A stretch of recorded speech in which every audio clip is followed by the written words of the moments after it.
What is up, and welcome into the Easy Smoke and the GM podcast. I'm your host, Ezra McCann, and I'm joined, as always, by outstanding co-hosts.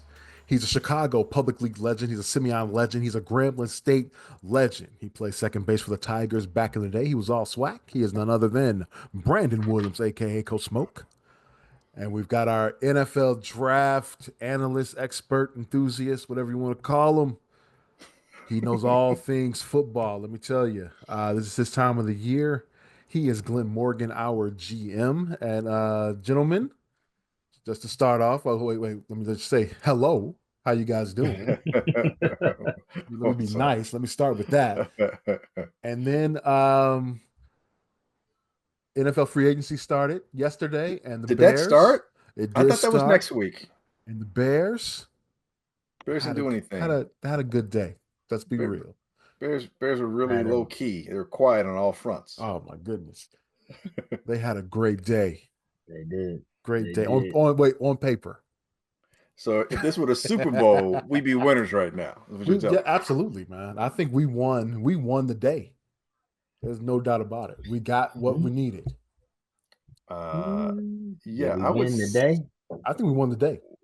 Well, yeah, I'd say we've been winning like the last couple of weeks. And if you count the trades that happened the week prior, it really, going to get. I'm a little. I'll be honest. I'm a little worried about Jonah Jackson. Mm-hmm. But for a 6th-round pick, I'm with it. I get it. Mm-hmm. Joe Tooney, I'm all in for. That's a great addition to your offensive line. And I told you guys. Oh, Dahlman. Yeah. Drew Dahlman yesterday in free agency. But I told you guys that the offensive line, the fix was going to be to go through free agency. Now, I didn't realize they were able to get, trade for 2 guys. But the fix was to get your interior line fixed, and they did that. We hope. On paper. On paper. Yes. We hope. Yeah, I think we did an amazing job. I think us and Washington had a really good free agency / trade period as well. Mm-hmm. It really seemed like they are definitely like, we're gonna maximize this rookie scale with their quarterback. But we're not here to talk about Washington. We're here to talk about the Bears. And yeah, I was very impressed with what was done. I was very impressed. They finally did what we've been asking them to do for years. Thank you. For years. They finally did it. Now, like we said, on paper, we don't know what's going to happen on the field, but on paper, it looks great. Yeah, it looks good. And, it looks great. I remember when we signed Nate Jackson.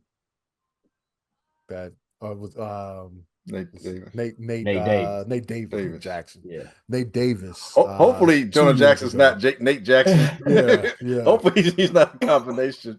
When we signed Nate Davis, we thought that was going to be a good signing, and that didn't turn out right. So it's like I said, on paper it looks good. We got to wait until August and September to see if that actually works out on the field. The Bears then also after signing Drew Dahlman to that 3-year, $42 million deal, $28 million guaranteed, they went out and they did some work on the defensive line. They signed Grady Jarrett. Absolutely. Great signing, a defensive tackle out of Atlanta. And then they got Dayo Odeyingbo out of Indianapolis. Edge rusher, defensive end. Right. Instead of spending all that money on Khalil Mack like you were wanting, they saved some money and got a player. Wait. I said younger player at that. I said they would. I would love to see Khalil Mack come back at the right price. All right. And when I saw early on Monday too, Khalil Mack, the 1-year, $18 million deal, I was like, yeah. That's a little too rich for our blood here. We don't need. And that's what I was saying, because of his name, it's not worth it, because it's gonna command something because of his name, and we're not 1 year away. We're not even where the Chargers were. You know what I'm saying? In terms of where we may think we are, where we were based on how we finished the Bears, how the Bears finished last season. So no, but to get someone younger and to stretch your money a little bit further and get someone who is an up and coming player that, you know, may have not yet reached his potential and may be unlocked by having better defenders playing alongside you, having a Grady Jarrett there on the defense, you know, having a third year player and with my guy from Florida. I'm drawing a blank right now. Javers? Yes. He was the No, Rams, right? No. On our team. Javon Dexter. Javon Dexter. I apologize, everybody, but just went blank for a second. But having Javon Dexter, you know, be that much further along, and of course Montez Sweat, and now we have Billings come back. You've got a really good rotation now, interior rotation, and that's the kind of stuff that can help an edge rusher because he's not going to be facing any double teams. You know, he has an ability where he can beat somebody one-on-one.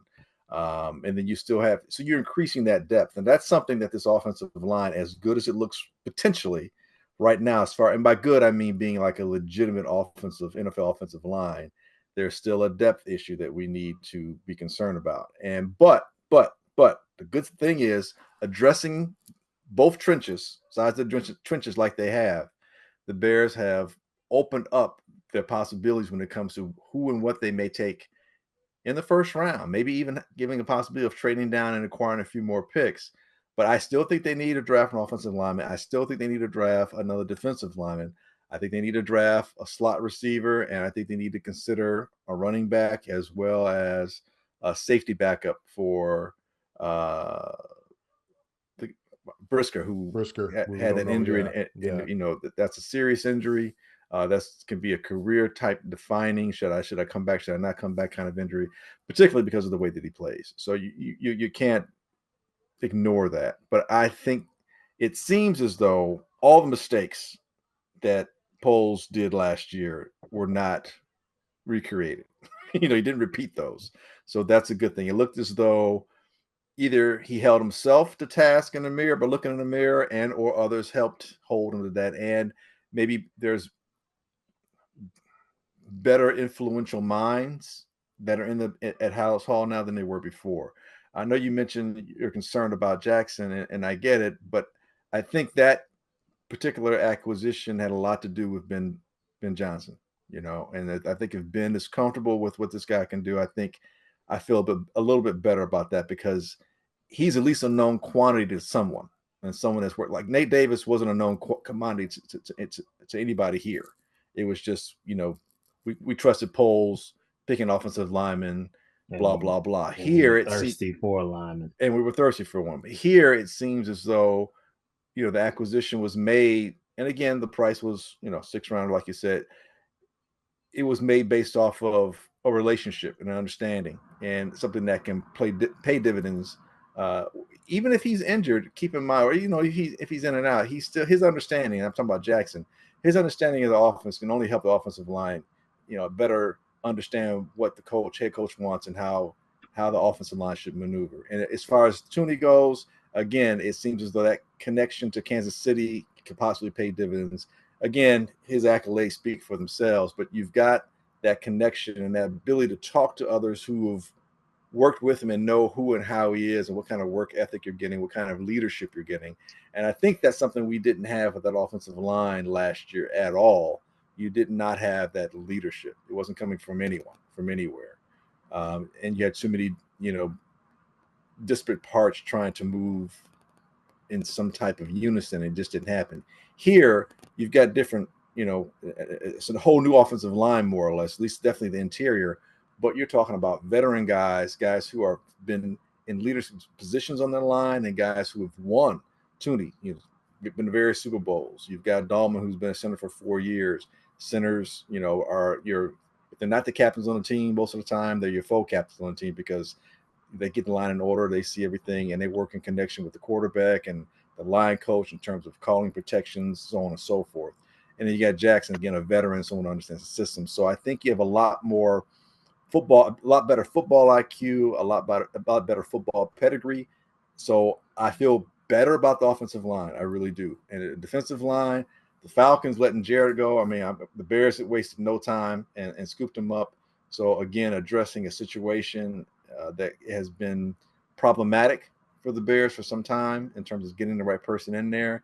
And I think the Bears have gotten certain veterans that they're just on the precipice of being too old, but they're not there just yet. And they still got some good football left in them. And hopefully within the next couple of years, the Bears can take advantage of these current acquisitions and really make headway and be a player when it comes to the playoffs. I think they got a good mix of guys, age wise. Tooney's probably an older guy, right? At 33, 32, but that's 33, 30. Yeah, but you can use that in a locker room. Grady Exactly. Jarrett was a team leader in Atlanta for a long time. He's at 31, but then you go and you get Oyingbo is what? 27? 26, 27. Yeah. In that range. Jonah Jackson is 28. So it's that's a good good mix of guys. Exactly. In there. So that's always a good thing when you talk about your locker room. Who else is there? So look, I'm sorry, go ahead. No, go ahead. You got it. I was going to ask you, so what do you guys think we should do with that 10th pick now? Seeing as how the line, quote unquote, has been addressed both offensively and defensively. I think this is one of the rare times for the Bears that we should go best available. Best available, even if that's Genchi. If he's best available at that time, take him. You want that guy that size? Well, you know what? Overall. He ain't gonna be the 10th pick best available though. Wow. But just in case he is, no.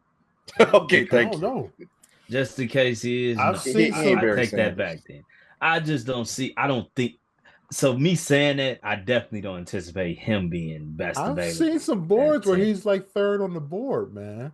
Overall. That's because they're knuckleheads. That's crazy. I'm just saying it's out there. And I'm just saying they're knuckleheads. This draft too deep at risk at running back. You never see that on the Morgan board. No. No. I say either running backs are coming back, man. They're coming back.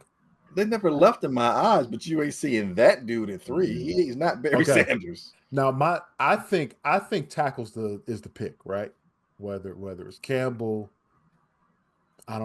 Banks. Maybe you can trade down. I like Armand Mimbo out of Missouri. I like him at 10. I really like him at 10. But do you? I was about to say trade down. Do you trade down for that though? I'm fine with trade. I said I'm really with what the Bears have done in free agency. I feel good at 10. Like I said, options, and one of those options is trading down. You trade down to say 15 and get you another 3rd round pick for this season and maybe a 4th round pick for next season. I'm okay with that. Or if you're able to snooker someone with a late 2nd round pick and maybe like a 3rd round pick or a 4th round pick for next year, I'm fine with that because, like you said, best player available. There are some things that when you move down a little bit further, what that does is that shakes your tree a little bit more. You see what else happens. See what else falls your way. Hell, you've been in a position where you could trade down twice, to be quite honest with you. You say you go from 10 to 15 and go from 15 to 21. I'm not pissed because at 21, you're probably still going to get an offensive lineman. At that point, maybe you can get another interior offensive lineman. I feel better about getting interior guards, center types between 20, top 15, more like tackles. To me, guards, unless you're just some super duper crazed guard, for me, most time when you get your interior offensive lineman, I'm thinking if they're 1st round guys, I'm thinking in the mid 20s throughout the rest of the draft. And you can fall in that range and possibly do that. And then you bolster because Tooney also has that flexibility to be a left tackle. So if Braxton's not completely healthy, because that ankle could be issuematic for him, maybe he doesn't start right away. He's not ready for the season right away. Maybe he's out, for 6 weeks on injury reserve or whatever the case might be. And then maybe Tooney's at left guard. Maybe that guy you drafted can be that interior person that comes in because you get a Donovan Jackson at that point. I mean, you have this ability, man, to really flesh out your roster, something that we've been talking about for the last couple of years, something that I felt as though Poles didn't take as much advantage of as he could have, having the 2 number 1 picks back to back like he did, so this is that opportunity. You can do that, because I mean, man, if you can somehow finagle a way to where you have 6 picks in the top 100 for this season, now you really are talking. You have an opportunity here to potentially really do what we saw Washington do last year and change your season around in one season. As it is right now, the Bears, they have 4 picks in the top 100. You got 10, 39, 41, 72. And that's going to change a little bit when everyone starts making more, moves and what have you. They may move up, move down a little bit. But basically, for all intents and purposes, right now, unless they trade away one of these 4 picks, they've got 4 picks in the first 100. That's really good. You trade down a couple of times and you come up with 6, maybe, They 6 could picks in the top use 100. a couple of late rounds, because I think that's after that 4. I think they have 1 more left after that. Is that right? Mm-hmm. We don't have a 4th round pick this year. We don't have Right. a 4th round pick this year, right? So Excuse me. After 75. Yeah, I know what you mean. Yeah. Yeah. That's it. After that, until I think the 7th round, if I'm not mistaken. So I'm just saying, that's All right. Let's say Will Campbell's there at 10. I'm okay with that. I think he's, in my opinion, I hate to say because his arms are short, that would be the only reason, but sometimes that does bear itself out at the NFL level, because of talent level. You need something to help, create as much separation as you possibly can. Yeah, alligator arms. Yeah, but he does move well. His athleticism is good, so I like the fact that he at least gives you that versatility, and he doesn't necessarily have to start. I mean, right now you have Braxton still on the roster. Tooney has been able to play left. We saw him do that last year. So Will doesn't necessarily have to be the left tackle. You know what I mean? If it's better to move Tooney out there and then have Will go inside a guard, then do that. Because if that's the case, take that for example. You draft Will Campbell, but he's not ready. Braxton's not ready to be your starting left tackle. You can move Tooney out the left tackle, put Will Campbell at guard, and between Dahlman and Tooney, you've got that veteran that can help that young guy. So it's not necessarily as raw a player put in a position with no one to help him. He's got solid help on both sides. You can live with that based off Campbell's ability and athleticism, and not only that, but just what he has shown playing in the SEC for the last several seasons like he has. So it's not like, you're talking about a guy who's arguably a top 5 pick, clearly a top 15 pick. So, more times than not, those guys usually come in and the world is asked of them. You wouldn't be asking that of him. You'd be asking him to fit in, and that acclimation period wouldn't be necessarily as brutal as it would be if he was just left out there on an island at left tackle. That's going to be interesting to see what they do. I know Tooney, I think we're projecting him to be a guard, but I wonder if that conversation was had with him and Ben Johnson. If we may need you to move out to tackle again, which he did in Kansas City this past season, playing some left tackle. So that's something to think about. If you draft a guy like this, could you move him inside maybe for this first year, just to get acclimated? Hey, maybe Braxton Jones comes back. I still think and grows a little bit here going into his. This is going to be his 4th season. Yes, 4th season. Yeah. The other thing too is, and someone not mentioned it as well, sometimes you can look worse because of people who are around you. Just as much as I was just saying, Will Campbell could possibly be buoyed by having Tooney to his left and Dahlman to his right. Braxton could be a lot better having Tooney right next to him. You got all pro next to you. Guys been a couple of Super Bowls who've seen it, could really help you out a little bit. But I like the idea of trading back a little bit, man, because again, let's say, you trade back twice. You go from 10 to say 15 to 17, from 15 to 17, you fall back into the 22 to 24 range.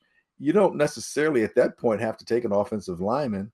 Maybe you take your edge rusher for the future. Maybe you take a guy like Mike Green out of Marshall, take a guy like James Pierce out of Tennessee if he's still there.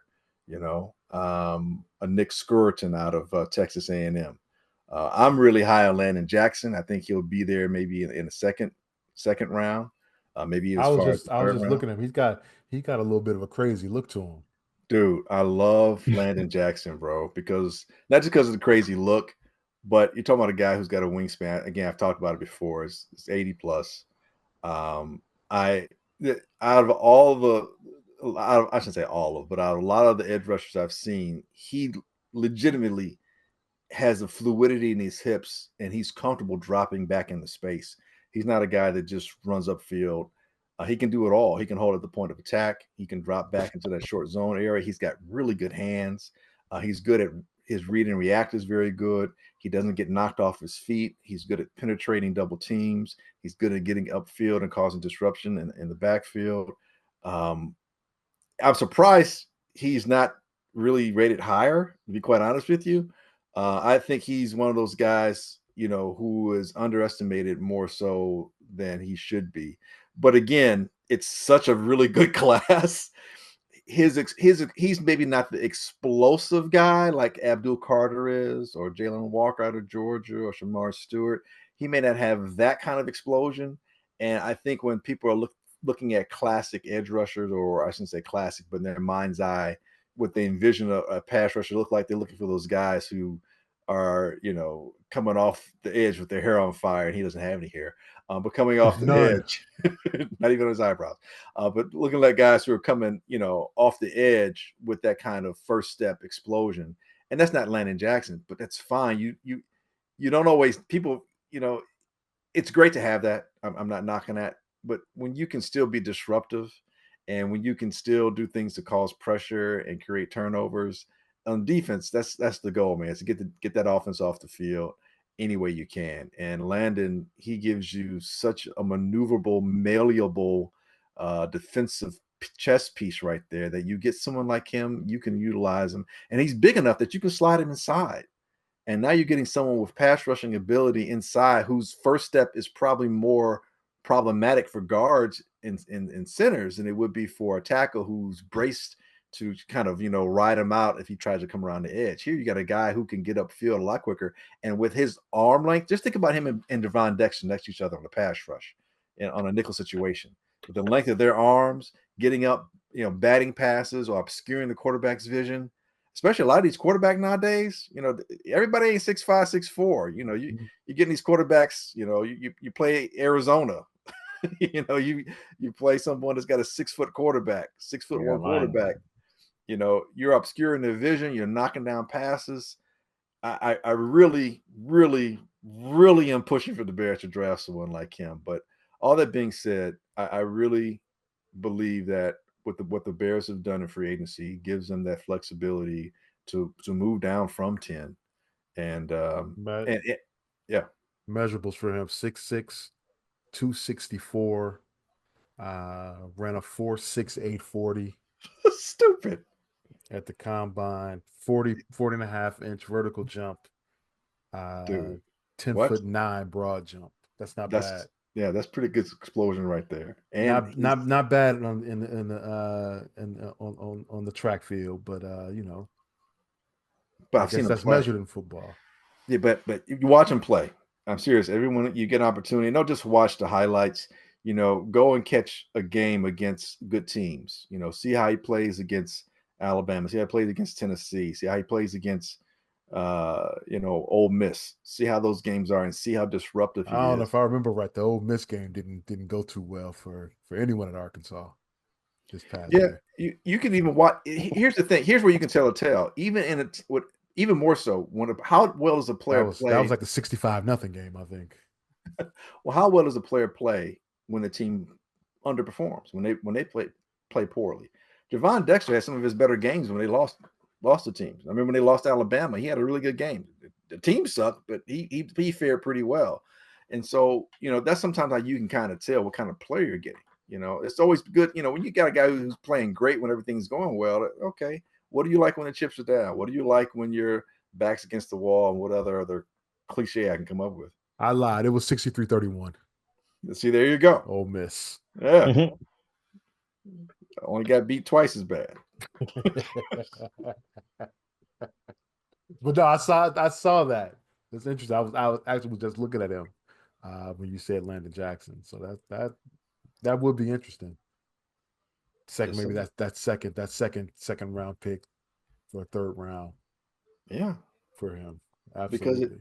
Because there are so many explosive edge rushers this year. It's probably why someone like him is in that, second, third. He's a second day guy, just probably because of that. Guy like James Pierce, though, you trade down, and maybe you want that kind of edge rusher. A guy who, again, pretty good at the point of attack, but you just want a guy who's sub 4.5 flat. He ran a 4.47 at the combine, 6'5", 243. That's insane. That guy's running faster than your running backs. He's tracking them down. He's running faster than some of your receivers.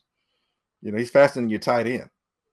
I mean, he's got long arms. He can, he gets upfield. He's all these guys that play in the SEC or the Big Ten, two of these premier conferences where they're going up against, the guys that are being drafted in the same first round as they are. To let you know, man, that you have an opportunity here to really fortify your trenches. And if nothing else, this past Super Bowl taught us, if you're good in offensive line and you're good to great on the defensive line, you're going to be there and you can create problems no matter who the quarterback is.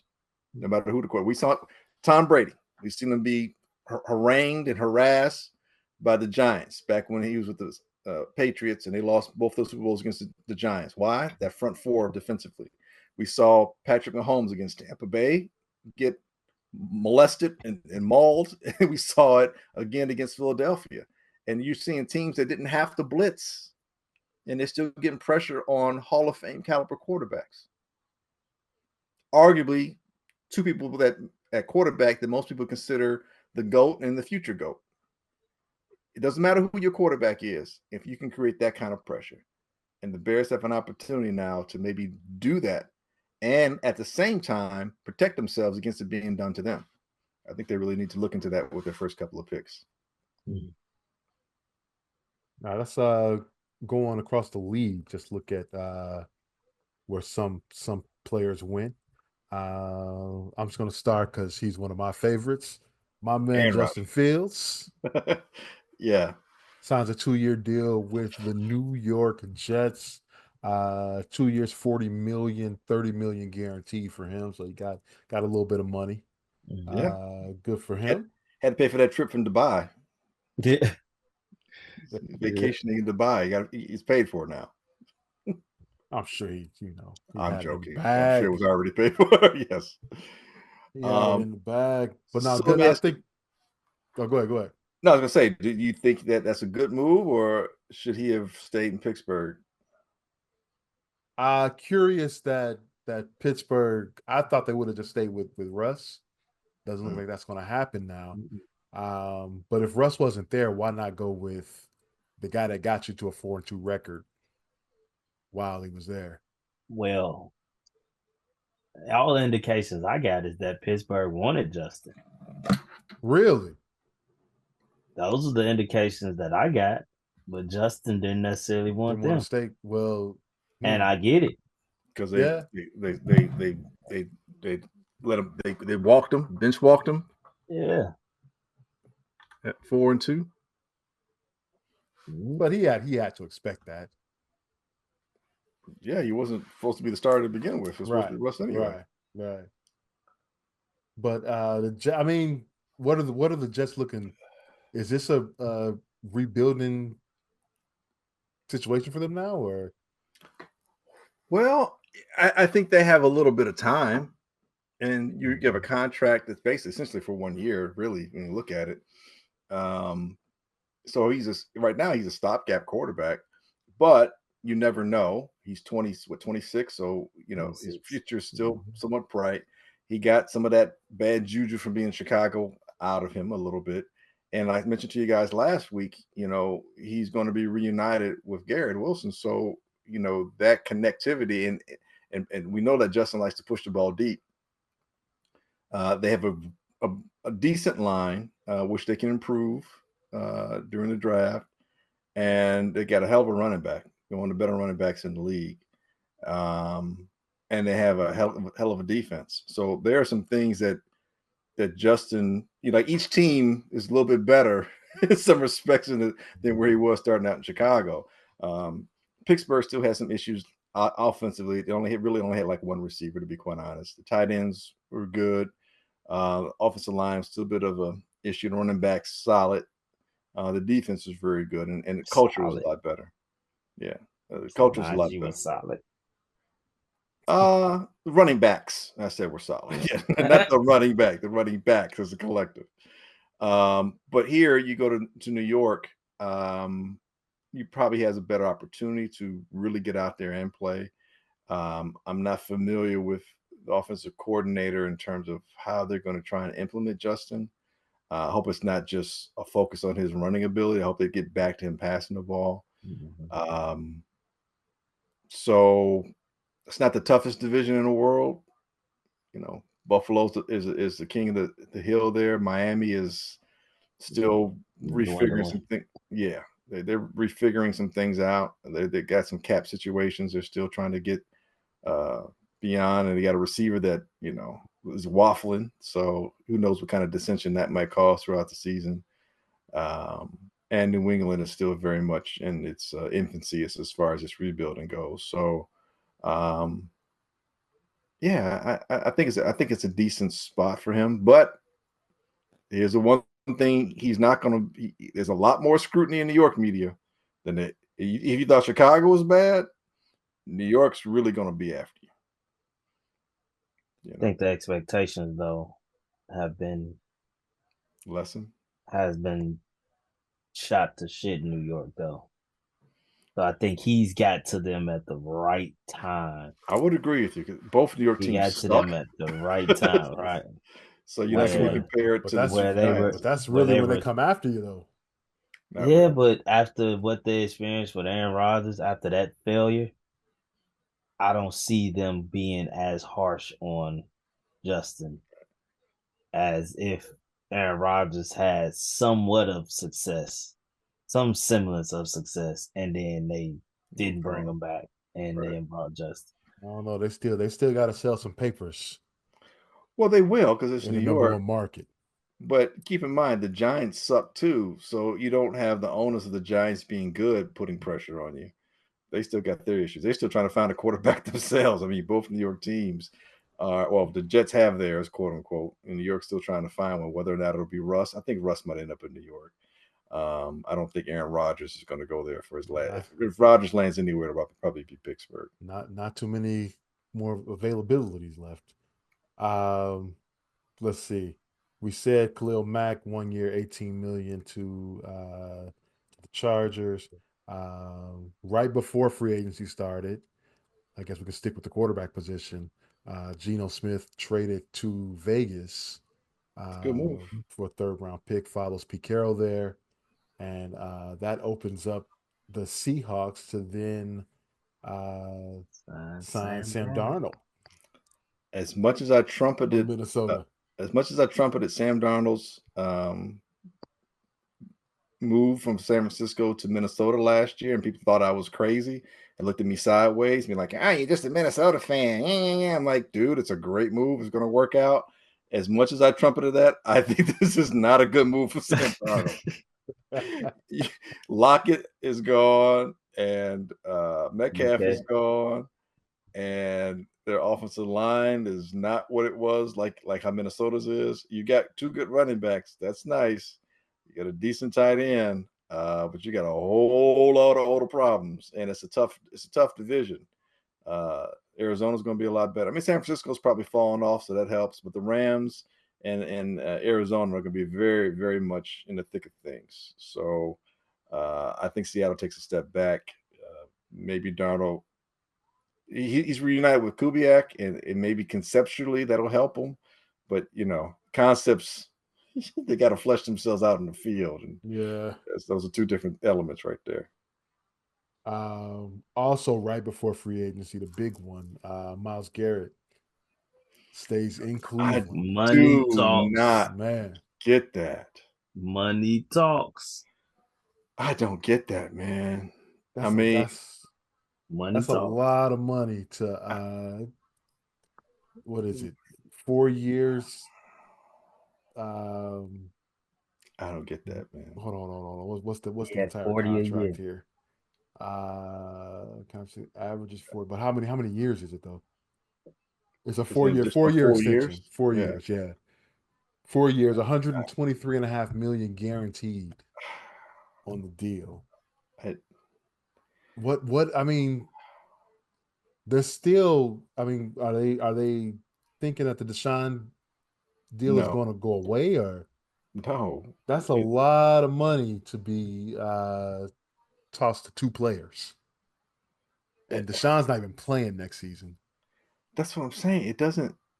If you're the Browns, why do that? Why lock yourself into that? Especially when the guy says, "I want to trade."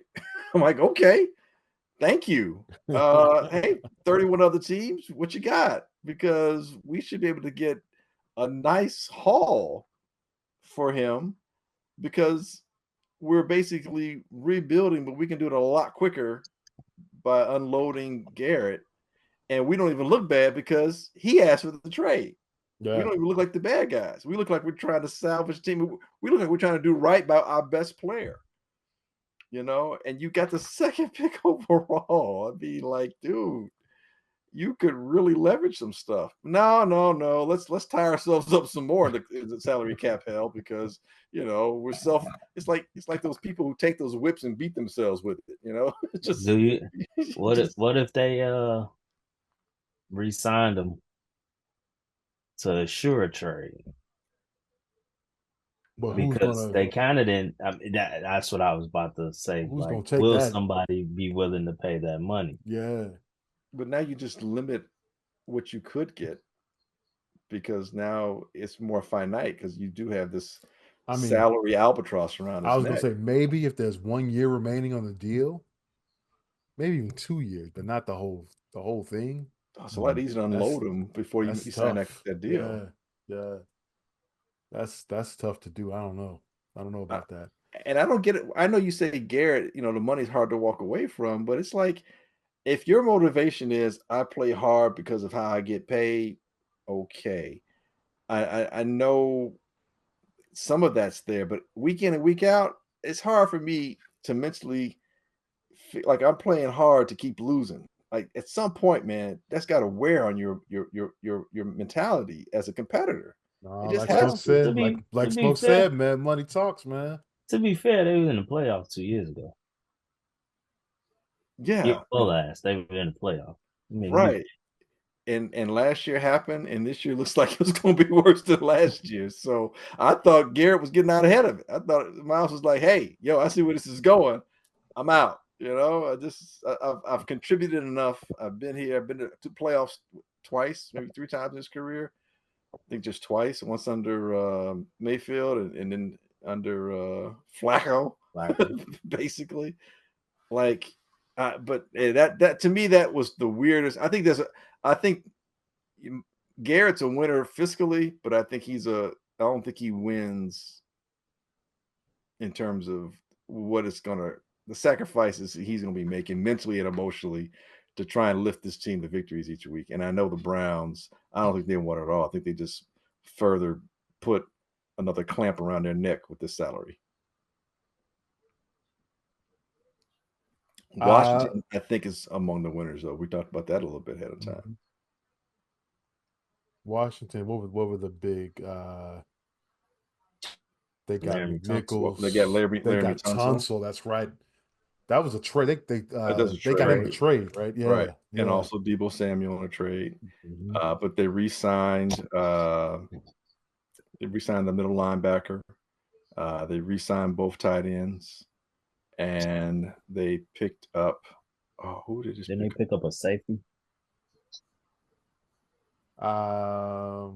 They got Will Harris.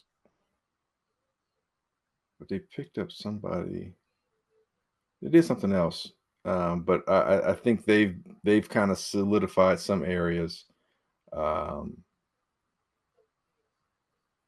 you look at these like Devontae Adams. I think he's with the Rams now. Rams, Mhm. yeah. I thought the Rams did a nice thing. Again, some of these teams did good just by re-signing some of their guys, who were going to be out there. I think the Rams re-signing or extending, I should say, Stafford was good, and they providing with. Although you're moving off of Cooper Kupp, you're getting Devontae Adams. It's a different type of All Pro, but you got another All Pro to throw the ball to. Mm-hmm. So you're going to continue what they've been doing. Pittsburgh got DK Metcalf. Yep. Pittsburgh and DK Metcalf. Yeah, but again, the question is Paying who's him throwing the 5 ball. for 150 is crazy. That's wild. Especially if we don't know who's throwing them the ball. It's just Especially. Well, I guess when 5 Mike for Tomlin saying 150. it don't matter. it matters.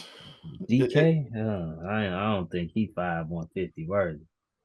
I think he can be on that team, given the if they get a good quarterback. The problem is, even if you get a quarterback for this year, I don't know how sustainable.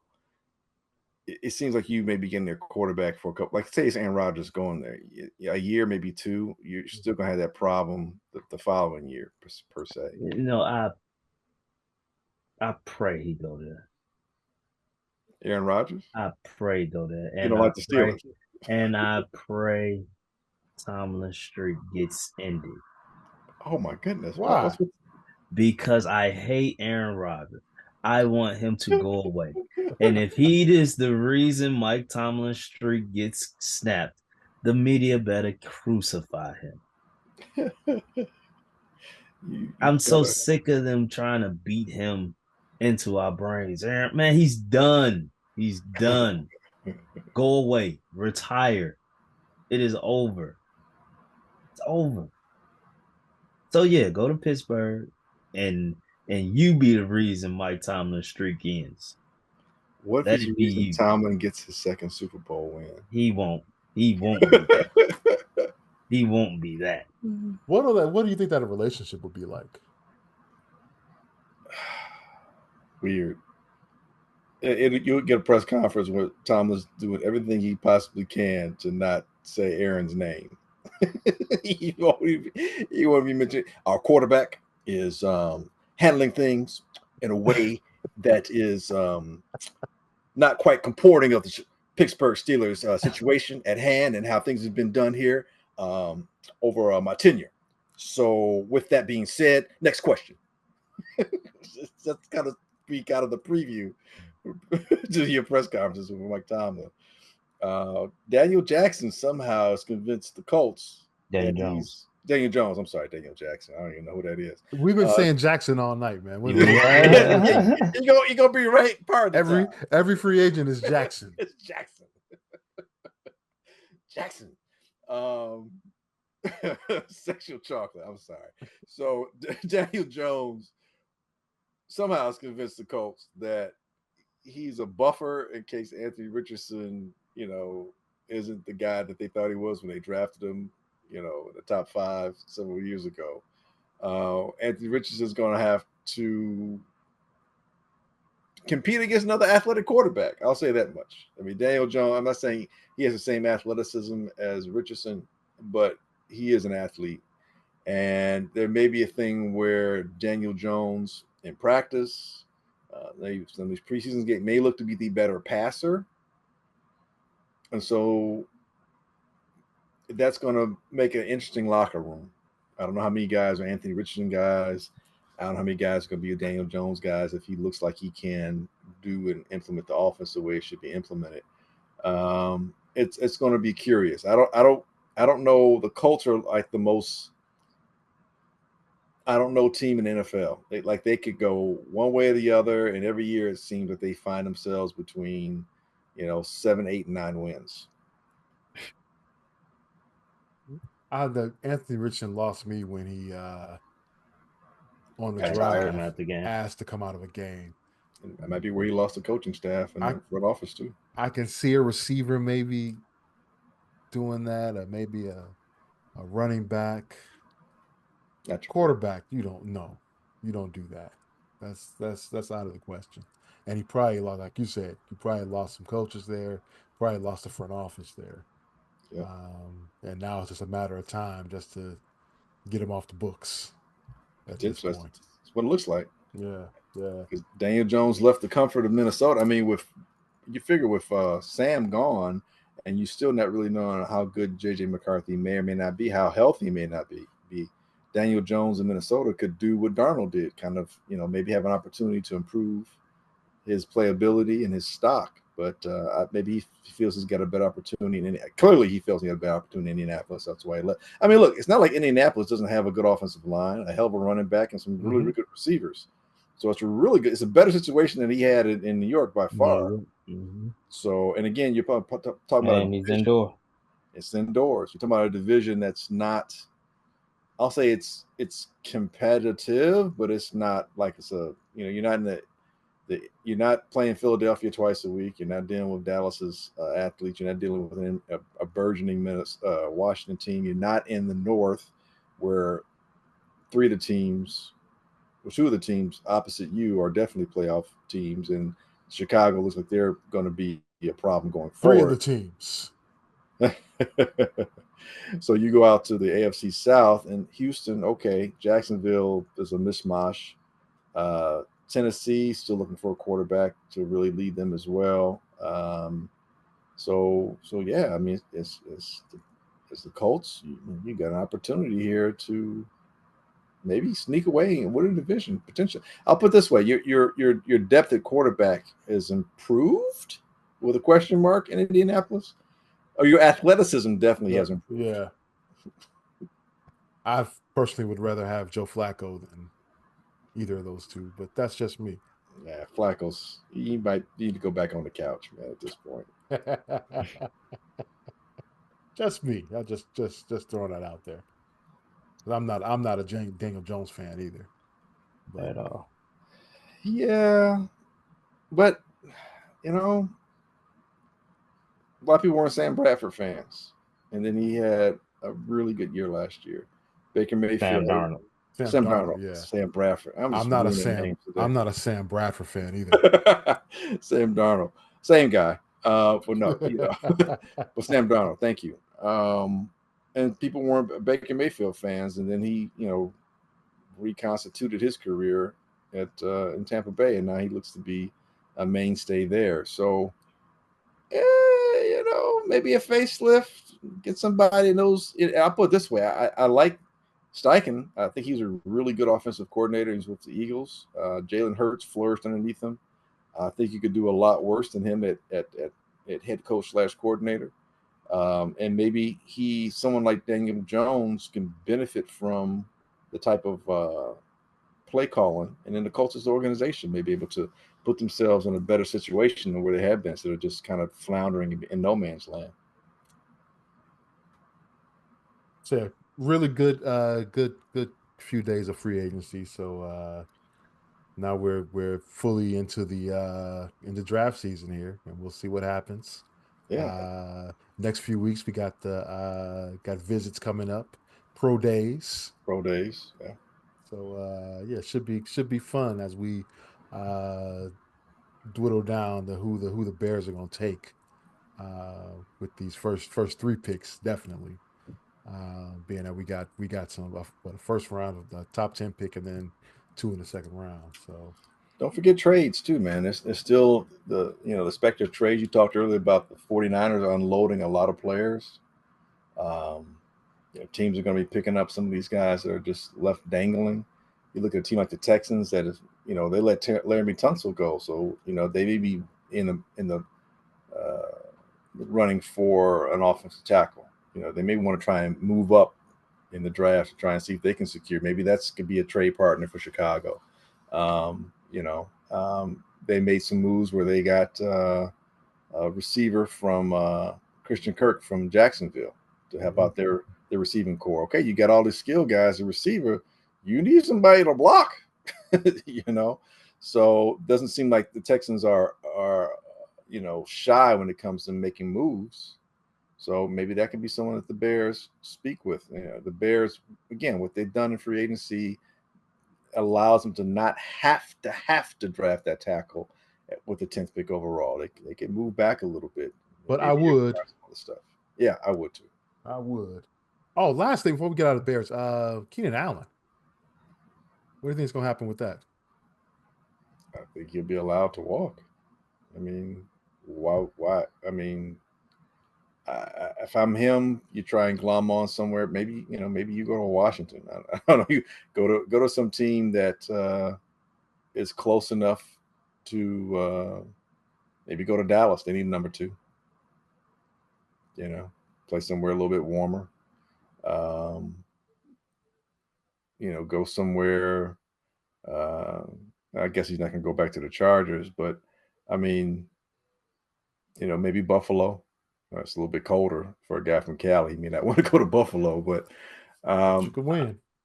yeah, but there are other teams out there that are competitive that can use his services at least for 1 year, especially a wily veteran like him who's got the size, the hands, and the length and ability to get open. He doesn't need speed to get open, and he can be that guy that be that Larry Fitzgerald type kind of aging potential future Hall of Famer who just controls the middle of the field with his ability and his skill. Real quick, the Bulls still not figuring out what the assignment is here. Dude, the assignment is make the playoffs. They keep winning games. You know, they are, what are they, 4 games up now in the 10th spot? Yeah. And they're only like a half game out of the 7, I think. Dude, I mean, a game and a half. Giddey messing up his ankle might just help them start losing it. But Lance, Lorenzo Ball gets an opportunity here to, be the point guard that he was brought in to begin with, to play a little more minutes. The teams keep balling. By the way, they messed up a 10-leg parlay for me. The Orlando game, I had like just player points. I did 10 players. I hit 9 out of the 10. Damn. The one I didn't get was Zach Collins. All I needed him to score was 6 points. He scored 3 and then fouled out in 12 minutes. Wow, that is insane. That was perfect. That was specifically cited at you. Man, he did that. He did that just for me. Just for you. That Just makes no sense. Crazy. Man. But anyway, we are going to talk about though in the NBA this whole LeBron James, Stephen A. Smith thing that's going on. Fiasco. LeBron went. Now I got to give him that. He went man to man. Caught Stephen A. sitting courtside of the Laker game, and without saying so many words, told him to keep his son's name out his mouth. Really? Weak. I think that's weak. I'm weak. You tell me why you think it's weak, and I'll tell you why I think it's weak if it's not for the same reason. I mean, first off, saying keep my son's name out your mouth. Dude, he's a professional. He's an adult. Mm-hmm. He's a professional. Mm-hmm. You're in the NBA. You're unfortunately, LeBron, you're not dad in this moment. If you want to be dad, that's why your son gets criticized. This is a grown man's game, not for little boys. And you just made your son look like a little boy on national TV. He's not a man to no one else's eyes now. You need daddy to come run and protect you. Daddy had to run and protect you and put you on my team, on his team. Daddy's telling the organization, no, you're not going to go on the road trips with the G League team. You're going to stay with us. Daddy. Man, get the hell out of here, man. That's the weakest shit in the world, dog. And LeBron James is weak for that. He's weak for that. He's drew all the criticism that has come his son's way. And now you want to try to pump your chest at somebody who you feel was an easy target, who didn't even shit on your son, more so came at you for the antics that you're pulling. Man, that's weak. It's weak. Lost a lot of respect for LeBron James when it came to it. Yes, I concur with everything you said. On top of that, you addressed a man to man. Dude, how long have you known Stephen A. Smith? Exactly. You can't do that publicly. What were you trying to? That's like You it's like you for you show. you wanted it for show. Yeah, it's like for show, and it's like, dude, you want to do it man to man. You call him. You handle you want to handle it man to man. I'm coming to your house. I'm calling you. I mean, you've had that kind of relationship and that kind of access with him. You're the one of the top 10 superstars in all of sports globally. If you say, Steven, I want to talk to you, wherever, when and wherever, Stephen A. Smith's gonna be there. Why? Because you're who you are and he is who he is. He's still a reporter, he's still chasing stories, whatever the case might be. He will he will acquiesce to you saying you want to have a conversation with him. How many times did we hear Stephen A. Smith say, well, I was doing this and because I know and I don't say things, although I could? Because he's clearly having conversations off the record. So why not handle that off the record? You did that for show. And by doing that for show, everything that Smoke just said is what people look at you as now. It was unnecessary. You think this is the first time someone said anything about Bronny? No, it won't be the last time. What is your point? What are you trying to say here? Man, who are you defending your son against? exactly. It was much to do about nothing, and now a nothing's become a something because of the ridiculousness of putting on a show because you felt some kind of way and didn't think it through. It's almost as ridiculous as Will Smith getting up there slapping somebody, Yeah. On stage. Yeah. No, I agree. And I'm so sick of this narrative that people who you can just easily tell don't want to get on LeBron's bad side. Since when do we even talk about a 55th pick? Man, shut up, man. You're in the league. Shut up. You're in the league. Everyone know you didn't deserve to be in the league. You averaged 4 points in college. If you wanted it to be that you was drafted on your own merit, should have stayed. Your dad shouldn't have came out saying he's going to go to whatever team that takes his son. Boom. Oh, well, LA, let's keep him here. Like 55. Well, it's only 60 picks in the draft. So, like, come on, man. It's no secret here. Now, granted, hey, you want to flex your muscle, get your kid in the league, do it. If you got the ability to do it. I'm not against you there. Nepotism is something that, hey, use it to your advantage. Cool. But don't get mad when the criticism comes. Right. You cannot have it both ways. Can't have it both ways. Like, come on, man. It's garbage. And people are really trying to make excuses for him. Then I see media members siding with LeBron James, and it irks me to see guys like Acho and okay, y'all are all siding with this. I hope every professional that's of age, that is around y'all age, that y'all shit on, come and knock one of y'all asses out, and they will be justified. Since LeBron, a dad, everybody in the NBA has a goddamn daddy. Every player has a dad. If T. Morant jumped up in a media member's face on behalf of Ja Morant, he will be called a clown. Yep. Everywhere. LeVar Ball was shitted on by the media for bigging up his kids. But because he LeBron James, we gonna make excuses? Man, get the hell out of here. And his son ain't nowhere near LeVar Ball kids. Not even. Damn, they ain't as good as Jello, and he ain't even in the league. Come on, man. And I'm a Bronny James, and Jello got a hit single, man. Like miss me with that, man. Y'all, like, it's crazy.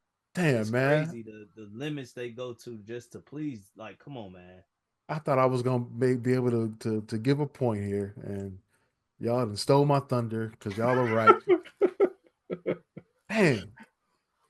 No, but I mean, speaking from Bronny's point, Bronny's got to be upset about this I would hope so. because in that it's got to make him look bad in that locker room. If not that locker room, definitely the what is the G League team called? South Bay Lakers.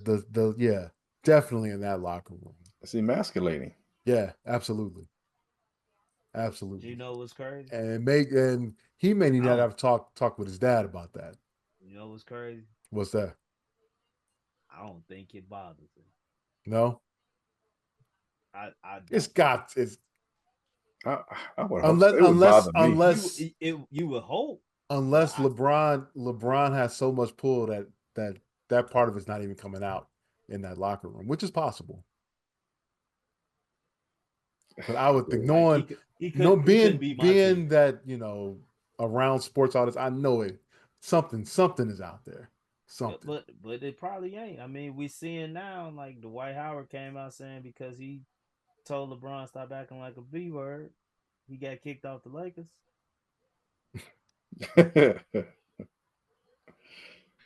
Yeah. So people probably biting their tongue. We will hear something once somebody leaves the organization.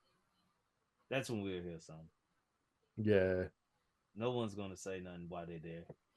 You ain't see Michael Jordan, dude. That's another reason why Michael wins over LeBron. You ain't see Michael Jordan. Mike would never. He would never. You better earn on your own. Mike knew they're gonna use my last name. You better earn it on your own. He knew they was trash. That too. Oh man, Mike would never. What are y'all doing? What he did was, Jeff, you got a scholarship to Illinois. How? That's the most he did for you. Oh, they could. Man, Jeff and Marcus could play in high school. I give them that. Terrible. They could. They were. Jeff definitely was trash. Jeff was decent at Loyola. But Eric Gordon gave him the business. Yeah, Eric Gordon in the league. I'm talking as a high school player. Man, they had them people rated in the nation. They were trash. That ain't fair. Trash. Jeff was all right, and I don't know if I can say. I can say this. Marcus was better than Jeff.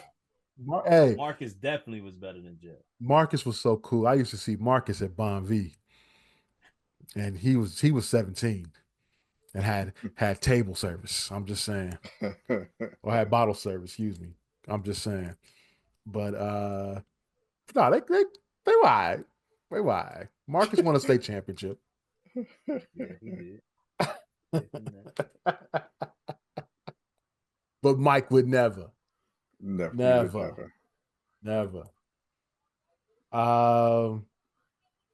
That's gonna do it for this week's edition of the Easy Smoke and the GM podcast. I want to thank everyone for listening.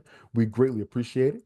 You can catch our podcast at Apple Podcasts, Google, Stitcher, Spotify, iHeartRadio, or wherever you find your favorite podcast. You can also catch us on YouTube. Don't forget that, YouTube. Search for hp53productions.com, and you'll find the YouTube page, and you'll find our video podcast. And you can also catch us at hp53productions.com. Yo, Glenn. Yep. Please take us out. Hey, man. It's like we always tell you here at Easy Smoking the GM podcast. We ain't saying we right. We just know we ain't LeBron James wrong. He would never.